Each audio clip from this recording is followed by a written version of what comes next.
Earlier this summer, I was visited. Someone came into my office, a parishioner, and he brought to me an image on his cell phone that was giving him a kind of motivation, a kind of strength, a kind of ability to move and take on the next day. It was a painting that was done by a young woman who was 8 years old at the time. Her name is Danaher, and she was raised in rural Illinois.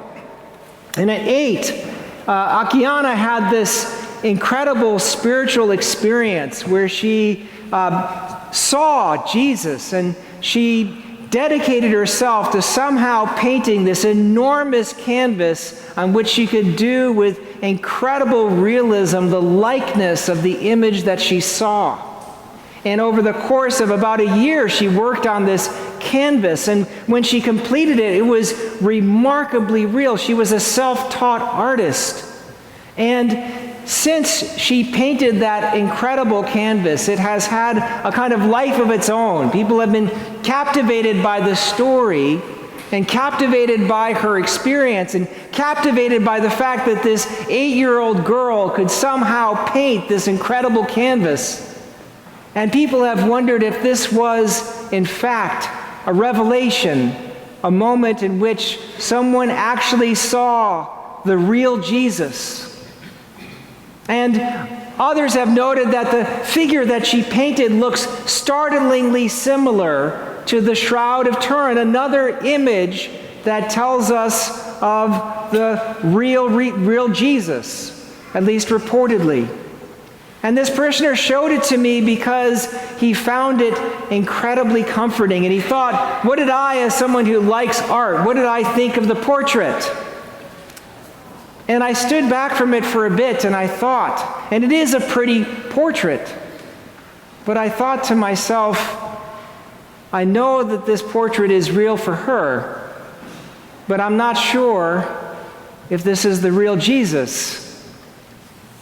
And then I thought a little bit harder about that whole exchange of the image with me. And I realized that the reason why the parishioner was showing me that portrait of Jesus, that portrait of the real Jesus, is that he was hoping and trusting that Jesus was, in fact, real. How do you know you're seeing the real Jesus? That's a question I want to pick out a little bit today. Because you and I are often in times in which we are struggling to know that the Jesus that we meet in the Gospels and the Jesus we meet in church, the Jesus we see depicted in many different ways, is that a representation of a real relationship and a real person that we can know? And can we trust that real Jesus in the midst of all the things that challenge us? And we have a reason to ask that question, because today's gospel is incredibly interruptive. The people who paint portraits of Jesus do not usually include the passage we have today from Luke where he says, whoever does not hate father and mother, wife and children, brothers and sisters, and yes, even life itself, cannot be my disciple. Who is not willing to let go of all possessions is not worthy to be my disciple, Jesus says. And this Jesus we don't always see in the portraiture of Jesus we meet when we go to church. And usually when we depict Jesus, he looks incredibly gentle, incredibly sweet, as if like a lamb would just come up and sniff his hand, just instinctively, as he walked through Jerusalem gently. But in fact, today's gospel represents to us an incredibly challenging image of Jesus. Do we see Jesus in today's gospel? And I want to suggest to you that we do see this Jesus. And some people have said that the way we see this Jesus is by heightening that disruption, by placing Jesus into the full stature of what he is as a prophet. And some people have tried to imagine Jesus as something very much unlike who they are in order to kind of enter into that disruptive gospel. They've imagined Jesus as being of a different ethnicity or race, or a different class, or representing a different place, representing a prisoner, representing someone who is suffering, representing a patient, in order to somehow trigger us to see Jesus more really in our life. And perhaps one way to look at this gospel is to say this is an attempt to kind of spur our imaginations, to have us think a little more deeply about all that's keeping us from Jesus. Søren Kierkegaard said that all of our faith comes down to a moment in which we let everything go and take an incredible leap of faith. And there's nothing that can prepare us for that. It's just a jump into something that seems like absurdity. And more recently, Peter, Paul, and Mary and the great Mandela have a refrain from their little folk song in which they say, "Win or lose now. You've got to choose now. If you lose your life, it's only your life you're losing." But I want to suggest that there is a more grace-filled way to see today's gospel. Because we need to keep in mind that every choice we make for Jesus and every sacrifice we could claim for him, any attempt to make ourselves justified on the basis of our own works as his disciple, is in fact a response to the love and sacrifice that Jesus has already shown us. Today's gospel takes place as Jesus has already set himself toward Jerusalem, where he will die. And the context of the statements he's making are of someone who has already poured himself out for us. We love, it says in 1 John, because Christ first loved us. The Jesus who speaks the interruptive truth in today's gospel is actually one who has already given himself fully to us. So that whatever we do and whatever we can give, whatever we can let go of, whatever we can claim, whatever we can call our own, is in fact an echo of God's greater love and sacrifice for us. Today's gospel is in fact an invitation of relationship with Jesus. And there is a bedrock and foundation of love in that invitation for us to place Jesus at the center of our lives. Because when we do choose Jesus, we choose life itself. We choose love itself. We choose a way of being that we can scarcely imagine on our own. Earlier this summer, I had another moment in which somebody told me about a meeting with Jesus. It was another moment of vision. This has been a summer of visions for my congregation. It was of a moment, it was kind of a daydream that happened while he was swimming an open water race. He had decided to do the 1 mile open water race on the Detroit River, which goes north for a quarter of a mile and then turns around a buoy and then goes down south with the flow of the river for about a half mile and then turns again and does a final quarter mile back to the beach. And he had trained for it by swimming in his community pool 1 mile, and he thought that would be enough. And then he got into the race, and he made it through the first buoy and then down, and then at the third turn, he experienced this incredible exhaustion. And he seemed to be only going 1 stroke at a time, 1 foot at a time with each stroke.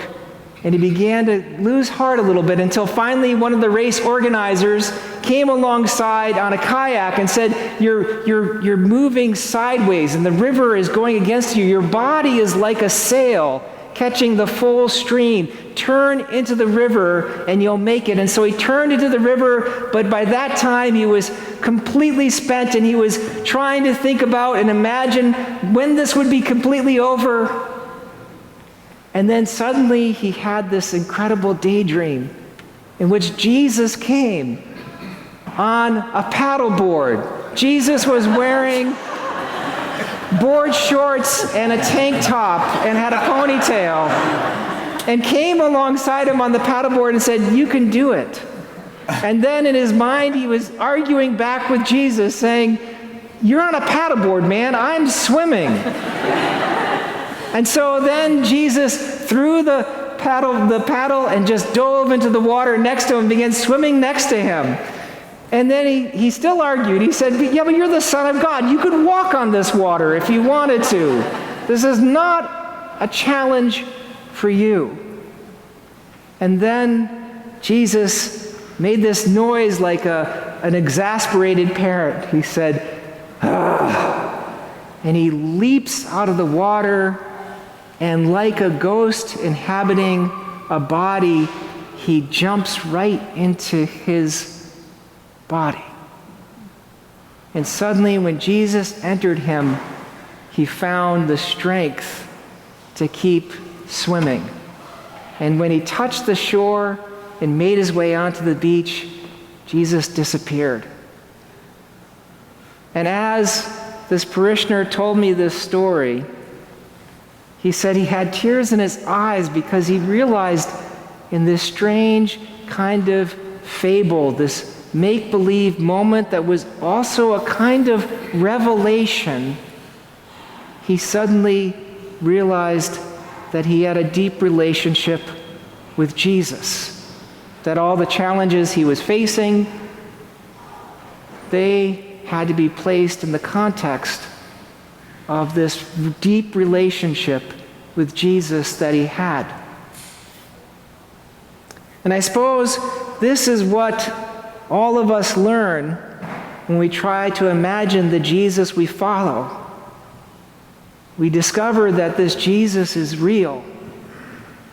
And we learn to look for the ways in which we might find Jesus even in moments of disillusionment, even in moments in which we have no images, even when we discover that the images we have fall from our eyes like scales, and we see a reality that is deeper and darker than we want, and we find that Jesus, out of his incredible compassion and mercy, is willing to give us one more image of him again.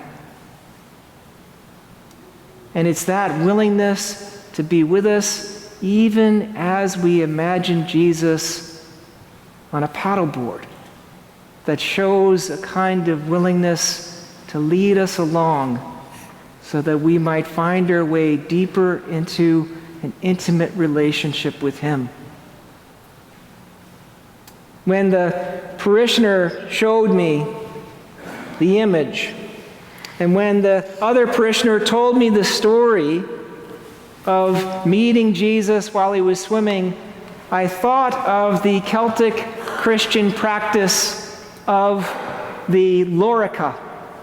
It's a prayer of protection that you say when you are facing incredible odds and you pray Jesus around you as you are facing difficulty or you fear attack or you're facing some kind of suffering that is unavoidable. And it's a prayer that comes to us in that incredible hymn, St. Patrick's Breastplate.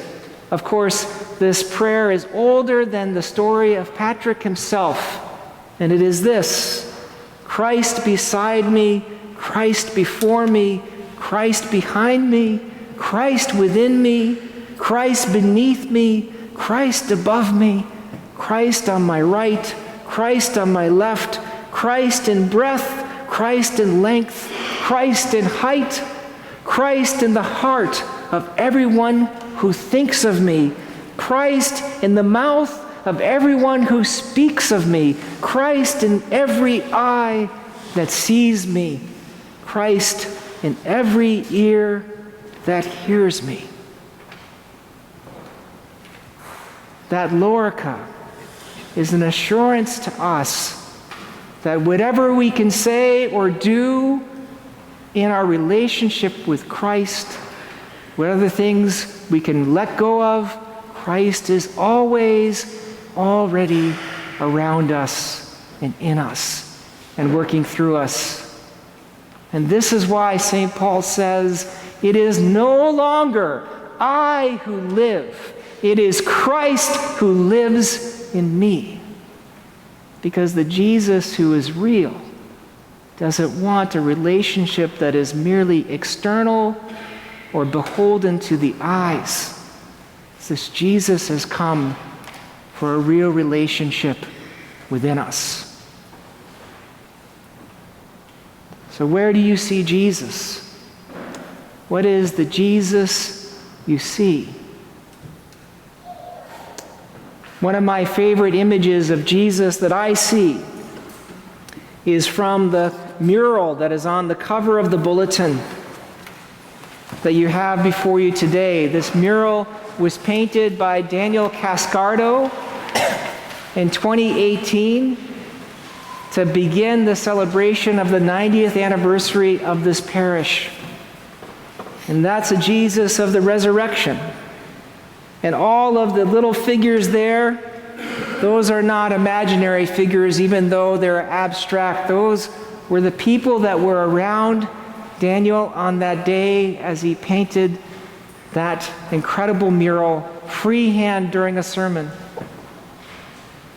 And this is a memory of the past, but it's also a vision of the future, because the Jesus we will see is always the Jesus who is resurrected, the Jesus who calls us into our future, even while we are in the midst of our present. Where do you see Jesus? What does Jesus look like for you? This is the question we embark upon this program year.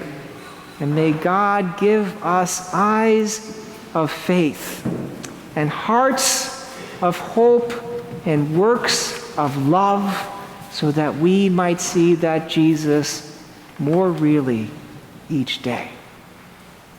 Amen.